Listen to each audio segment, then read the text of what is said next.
Welcome, YouTube. This is your girl Queens. I coming at you today. Just want to answer some questions for you guys today that you may have about Hoodoo and beginning Hoodoo.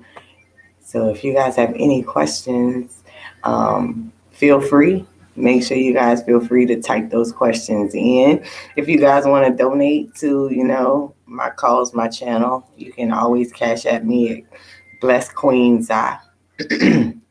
But while I'm waiting on questions, one of the things that I wanted to talk to you guys today about is believing in yourself, believing in your magic, and knowing your self-worth. A lot of times, we put intentions out in the universe and we don't remain consistent. A lot of our thoughts go against the things that we want.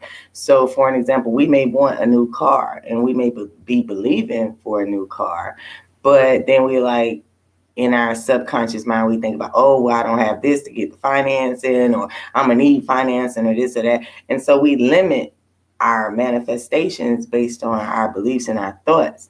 And for some reason, a lot of people that's still caught up in a lot of the religious dogma,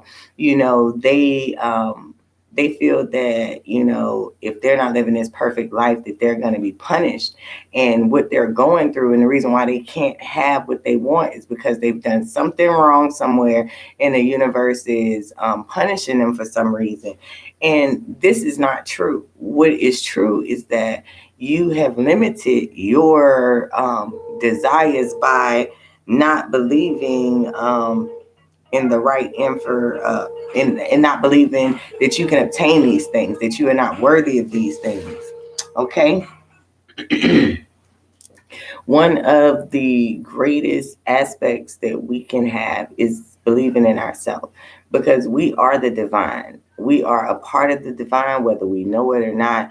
And so we are worthy. We just have to know, and know without a shadow of a doubt, no matter what we do, no matter what failures we have, we are worthy of this soul evolution, because a lot of times, once you start manifesting and you see that the things that you are manifesting are coming to fruition, that is going to evolve your soul, your thought process, and you're going to start believing in yourself a lot more. But you have to start small. So some of my recommendations to help you guys manifest better would be, write it down. A lot of people are afraid to write down their visions. Be specific. If you want a fucking pink car, write, I want a pink car. If you want, your bank account to have a certain amount of money, write your damn bank account, number down with that amount you want, and every day, whatever it is that you want, you have to revisit that. Sometimes you have to revisit it a couple times throughout the day. Hey, I can't think of Nate. Clarion call. How you doing, Nate? But a lot of times we can't manifest what we want because we don't hold those thoughts. I know at first I used to get up in the morning and I just jump out of bed. Well, now I get up in the morning, and before I get out the bed, I set the tone for my day. The first thing I do is set my intention for the day. Since I work for myself, I manifest a certain amount of money every day. So I set the tone. Let's just say, for an example, it's $3, or let's just say $5. So every day I wake up and I'm going to manifest $5 in my life. So every morning I wake up and I thank you for this $5. And what I'm going to do with that $5 when I get it. This $5, to buy you a nice, pair of earrings or a nice pair of shoes, whatever $5 can buy you that you really want. That's what you envision. You envision having these things, whether it's, the shoes on your feet or the car or the house. You envision yourself with these things. And you do that every day. And before long, your actions are going to line up with that vibration of that item, whatever that desire is, because everything has energy. And so let's just say, for an example, you don't have the money that you seek. Well, being in lack is a certain vibration. And to have the things that you desire is a certain type of vibration. So you have to change your vibration to match the thing that you want. So let's say, for an example, if it was this level 1 to 10 and you're on a 1 because all hell is breaking loose in your life, you don't have anything. The only thing you have is the hope. So you're level 1 and the house may be level 5. Well, you got to figure out how to raise your vibrations to get to level 5, whatever that is, whether it's, vision boards, whether it's meditation, whether it's spell work, whether it's tarot readings, whether it's dropping certain people out your life, whether it's relocating, whatever it is that you have to do, you will naturally start gravitating towards doing it if you hold that thought every single day. So, that's one way to manifest. Another way that I think is good to manifest is to, pretend. Every day in the morning when you wake up, pretend you're waking up to the life that you want. What would you be doing in those mornings? Would you be going right back to sleep? Would you be turning over? Would you be jumping up? Would you be making coffee, doing yoga, blase, blase, squaze, squaze? So whatever it is you would be doing once those things manifest in your life, you need to spend a portion of your day acting that out, even if it's just 30 seconds of the day, even if you feel silly doing it. One of the things that I've learned is some of the things we feel the silliest about, these are the things that actually bring us the things that we want. When we were kids, we had this great imagination and the sky was the limit. And it seemed like when we were kids, we could manifest and do all kind of shit. But now that we're smart and we have this intelligence and we've been through all of these schooling and programmings and all of these things, now it's hard for us to unleash that imagination. But the thing about the imagination is it puts you in the reality that you don't see. And so that puts you in that energy, that puts you at that vibrational level. And eventually you get at that vibrational level enough, your body is going to have enough of leaving that vibrational energy and it's just going to have you there permanently. So you have to remember that. Like, we are creatures of habit. The universe is a servant. It is there to assist you. That's the reason why you don't have to worry about the birds. Are they going to find food? Because they know how to ask the universe specifically. Tweet, tweet, tweet. I need some food. And behold, it's a nut, it's a worm, it's a whatever birds eat. It could be even people throwing bread out, but they are able to eat. So same thing with shelter. So if we have intelligence and we can actually carry forth the message, why would not the universe or the Godhead take care of us? So we have to keep that in mind. Like, our biggest way to manifest is our positive thoughts. And that's why I keep saying we have to believe in ourselves. We have to believe. And even if it takes you 35 years to get there, you still have to believe with that same passion and energy as when you first had that thought. And that's the hardest thing. And the average person won't even, I'm looking for an ashtray. Just put the candle up. But the average person won't keep a thought, past a hard time. So let's say, for an example, you're manifesting about a business and you want to be able to sustain yourself on this business. Okay, so the first day you wake up, you doing business, you make money that day. The next day, no money. The third day, no money. Fourth day, no money. 3 weeks go by, you still ain't made no money off that business. So now your mindset is in struggle mode, starvation mode. Why, you kind of pissy. Why this ain't working? Why this ain't working? And the universe wants you to keep that same energy. So every day, if you make it a practice that you pretend your business made $1 every day, and what you would do with that dollar, or you made a sale, whatever it is you're selling, or whatever it is your business is, that you guys have a customer, and you pretend every day that you have a customer, you will have a customer soon. It's not going to take you 35 years to get that customer. You know what I'm saying? But it's about you putting yourself in that vibrational energy. And, a lot of times the vibrational energy changes because of our moods and our swings. And that's the reason why the vision boards and having something physical to remind you of exactly what it is you want, what it is you desire, that helps. A lot of people, because we're a digital world, people feel that they don't have to make a journal anymore. Yeah, you want to chart your daily and you want it to be something physical. You don't always want it to be a computer touch. You want something writing, because there's power in writing. I remember from, being in the Bible, and which is my roots. My roots is the word of God, no matter what. The Bible, that is my roots. I don't believe every word of it, but I feel that every word inspires an aspect of your life to make you a better person. So the Bible says to write a vision and make it plain. So we got to get out of all of this technology stuff and, oh, it's just going to be on my phone, or it's just going to be here and it's going to be here. You have to literally, I don't care if you got a sheet of notebook paper on every corner of the wall of your house with your dream written all over it. You have to do that. Because when, let's just say for an example, it's on the wall. Every time you walk by the wall, our eyes are cameras. And so they take snapshots. So everything you see, your mind is taking a picture of it because it only remembers pictures. And so now you walking by this sign, this quote that you wrote, or this affirmation that you wrote, or whatever it is you desire, you walk by it every single day. Your mind is going to remember that. And subconsciously, when you make decisions, your mind is going to remember this is the thing that you desire. So it's going to help influence you unconsciously to make decisions that's going to lead you to that direction. Let's say for an example, you got a food service business and you sell dinners or whatever. Everybody has to eat. So it's not a bad idea. Actually, it's a brilliant idea because a lot of people like myself, I love to eat. I don't like to cook. So, you may say every day, I'm going to, cook a meal and I'm going to give away a free meal. Not that you can afford to give away a free meal, but how would people know how tasty your food is if they're not tasting your food?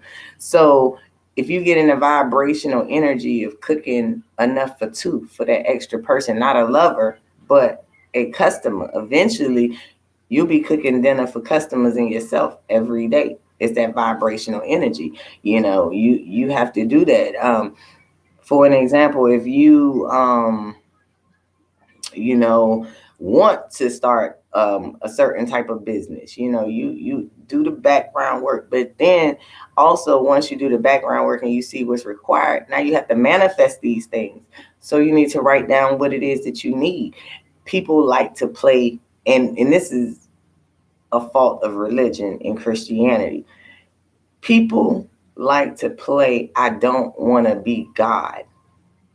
We are gods because the divine is within us, and he doesn't live in something that's not divine. So we are divinity, and we need to understand that. And so the Bible also says to, he will give you the desires of your heart. Then it says to write it down and make it plain. So what I take from that is, whatever it is you want, be specific enough to write it down. When you write it down, describe it specifically. Every day, make that something that you focus on, even if it's just 30 seconds a day. And I guarantee you, just like the Bible says, he will give you the desires of your heart. Pray about it. Be thankful for it. Feel it already. You know what I mean? Feel what you would do with the money. Don't get me wrong. People, and this is another problem that I see Black people have a lot. We'll manifest. We'll say we want $1 million, and then we're like, oh, but we want to do good with $50,000 of it or $500,000 of it. Let's just be real. If I got $1 million, 9 times out of 10, I might blow 10,000 of it on something important, but the rest of it really just going to pacify my ego. And there's nothing wrong with that, because if you know the laws of money, you got to spend money to make money. It take money to make money. So if you take this $1 million and you don't do shit but sit on it and live off of it, it won't be long for you don't have that $1 million and nothing to show for it. So the best thing to do is to rightly divide your money. Have some self-sabotage money, because we are human. We're gonna fuck up. We're gonna mess up. We're gonna blow money. We're gonna do something stupid.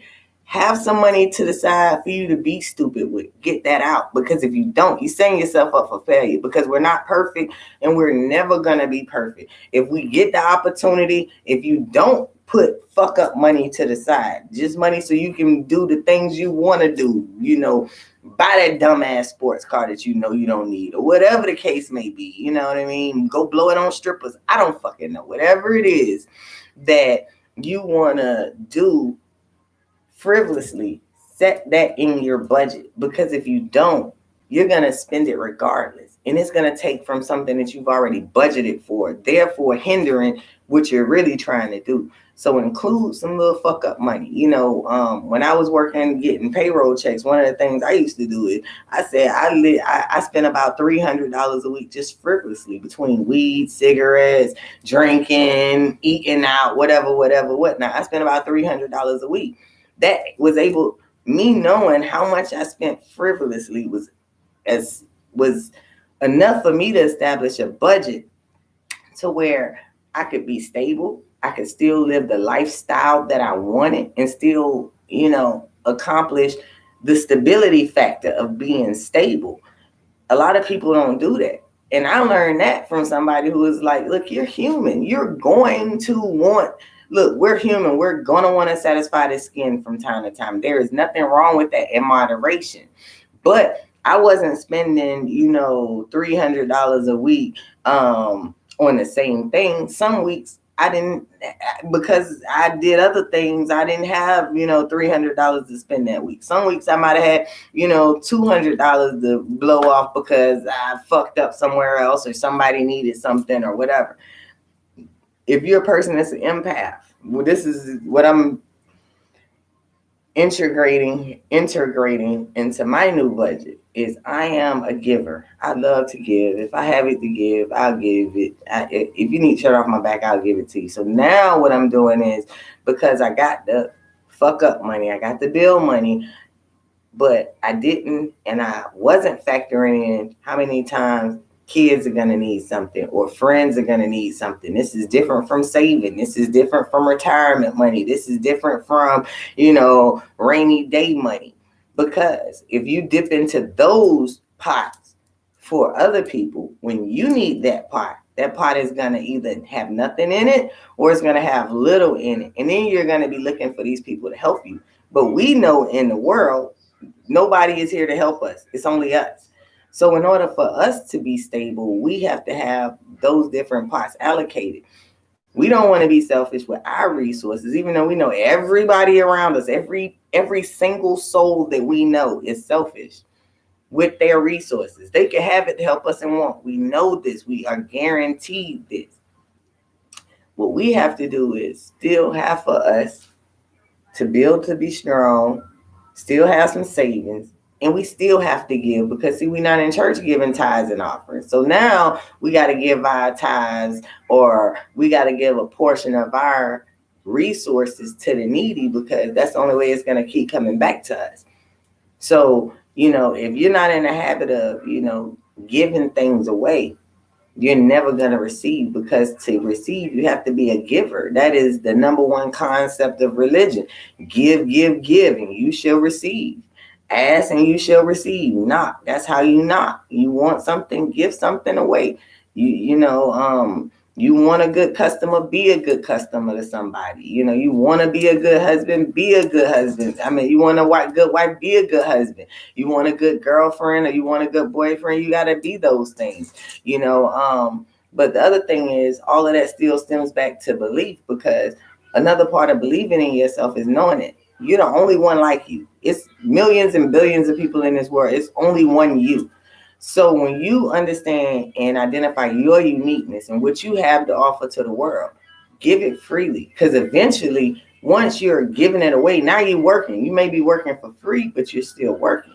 Now the universe say this person is out here working their ass off for nothing. Let me make sure they working their ass off to have everything that they need. Now all of a sudden, before you even know it, now you got paying customers, people beating your dough down to pay you to do this.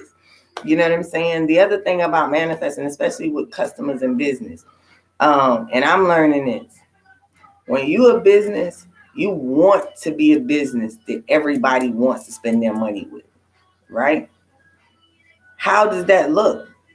Imagine who you spend your money with. Do you spend your money with, a down in the dumps ass motherfucker who look like they ain't investing in themselves? People spend their money with people who look like they got money.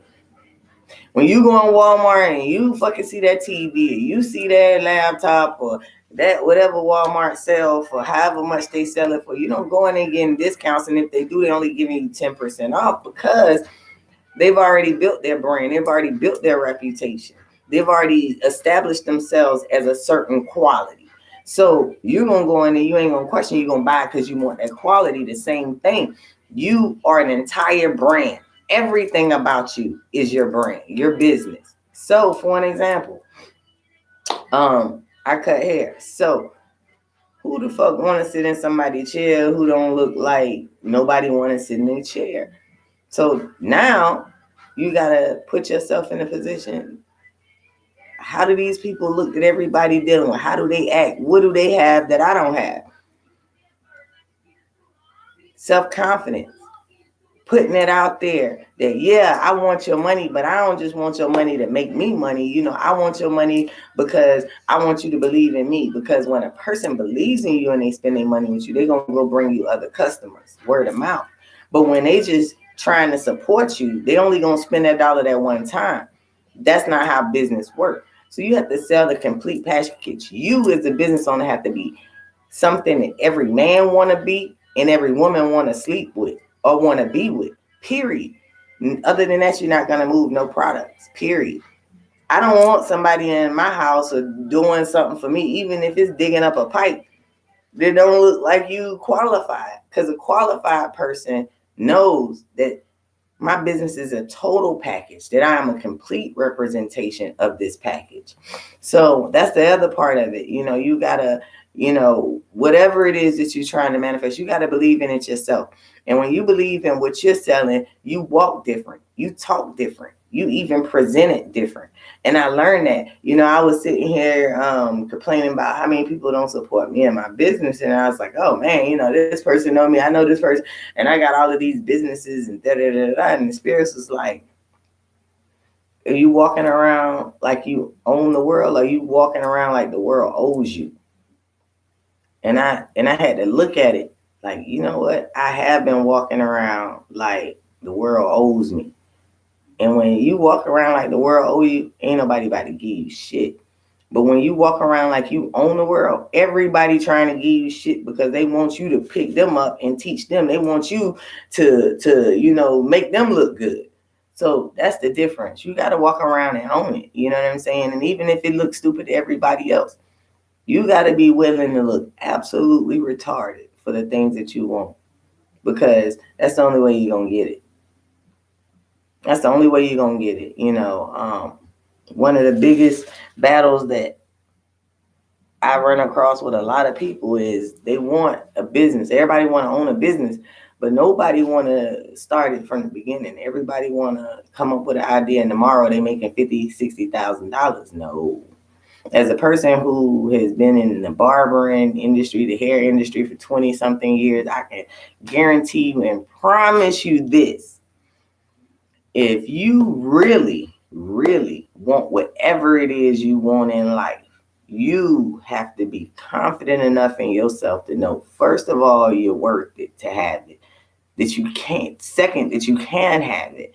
And third of all, the people around you closest to you ain't going to be the people that's going to help you get it. It's going to be the people that's watching you from a distance. So be careful of what you put out there and how you carry yourself out there in the streets, because people watching.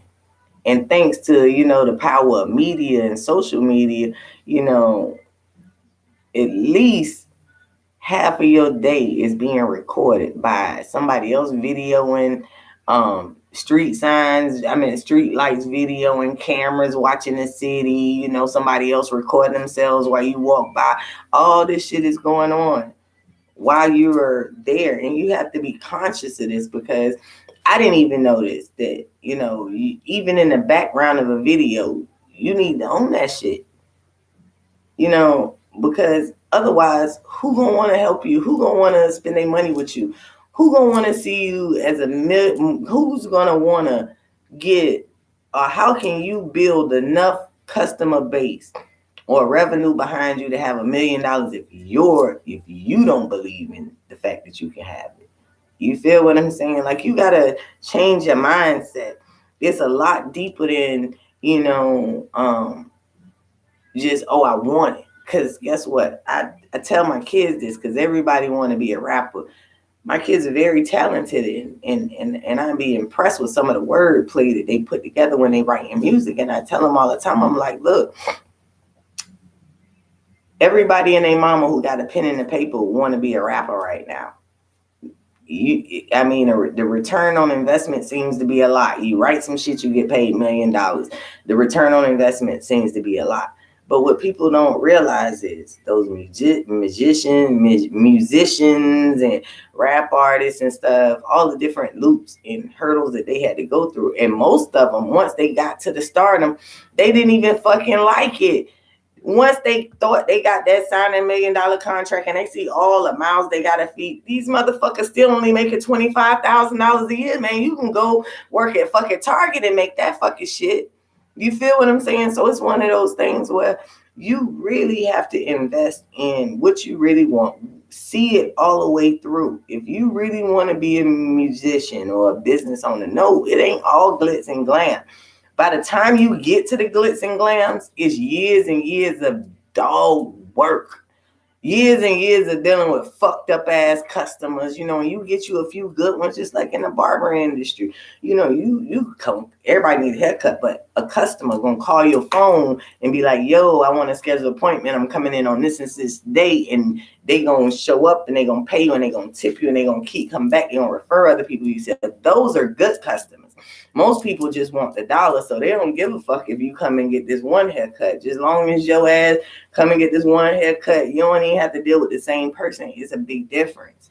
And so you want to formulate your business unlike all of these mass production, because people like us want to deal with humans. You want people to see you, feel you, touch you. You want them to know that you're real and that what you have to offer is more than what these people who have these big businesses can offer. Because even these big businesses started off small, but they had to grow according to their demand, So they may have started off, mom and pop walking around. If I'm not mistaken, and I could be wrong about what store this is, but if I'm not mistaken, I believe that Walmart started off with a guy was going door to door selling shit. And he had a revolutionary idea. Instead of going door to door, I could just put me in a store and everybody can go there. And so that's what he did. And look at Walmart now. It's damn near, I'm from Atlanta. It's a Walmart on every fucking block in Atlanta. Straight up. On every major street in Atlanta, there is a Walmart, period. I think Atlanta has 35 or 40. They may even have 50 now. They might have about 50 fucking Walmarts. Where do you think these businesses started from? From the idea. But the owner of that store, when they first started out, they had to keep their confidence level up. They had to know, like, I can accomplish these dreams. I don't give a fuck about little Tommy who over here won't spend this dollar, because Susie over here spending this dollar. And Susie done bought me, Sally done bought me Joe done bought me Blow. And it's all because of the experience, the experience of not only you, but the experience of your business. So that's the second half of the manifestation, is believing in your product, whatever it is that you are pushing, whether it's a service or a product. You got to believe in it enough to sell it to people. And you don't sell it to people by saying, hey, this is for sale and I made it and it's supposed to do this and that. You got to have you some testimonials. You got to build your credibility. But again, all that goes back to the man in the mirror. How are you seeing yourself? Because if you really feel like this is $1 billion soap industry or $1 billion meal plan or $1 billion salon, you can't be walking around with your hair not combed. You can't be walking around with the vibrational energy of lack and need. You know what I'm saying? You don't need anything. You got a product to sell. You feel what I'm saying? That's what you walk around as, your product. Like, you know what? I might not have no money in my pocket, but this right here can make me some money. One of the reasons why I've been so successful as a barber career-wise has been because guess what? When I leave a job, when I leave a salon, guess what? Them clippers, that skill, that's mine. Them motherfuckers can have a salon. Them clippers, that skill's mine. Only thing I got to do is keep my contact for my customer, because the place does not matter. I can give you the same haircut at your house that I can give you at a barbershop or at my house. But you have to understand what you have to offer. My goal is to help people who don't have